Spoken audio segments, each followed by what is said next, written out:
una materia en la que vamos a intervenir decididamente y la de la caza y la pesca. La Administración parece que está dispuesta solo a prohibir y prohibir y prohibir.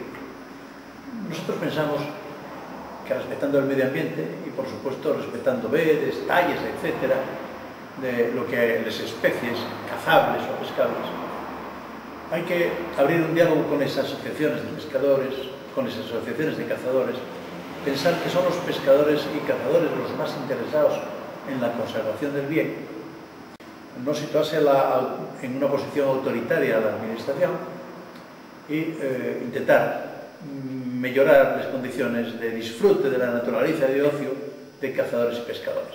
Estos últimos días tenemos una prohibición absurda y yo diría que además sin fundamento xurídico, que es la prohibición de la xarda resultes de la prohibición de la pesca de xarda, digamos, para los grandes buques, que lleva una muestra más de cómo se prohíbe por prohibir en Asturias, cuando se prohíbe pescar, digamos, con la caña, ¿no?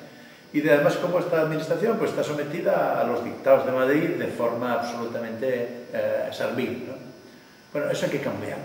Y ahí tenemos nosotros además una propuesta administrativa estrella que es segregar en concreto en el ámbito de la pesca deportiva, tanto de embarcación como desde costa, segregar toda esa pesca, toda la pesca deportiva y de recreo, de la pesca profesional, porque no tiene ningún sentido actuar en materia de pesca deportiva y de recreo con los criterios o siguiendo los dictados de la pesca profesional o incluso pues de Europa, ¿no? o de Madrid. Es ahí una cuestión fundamental.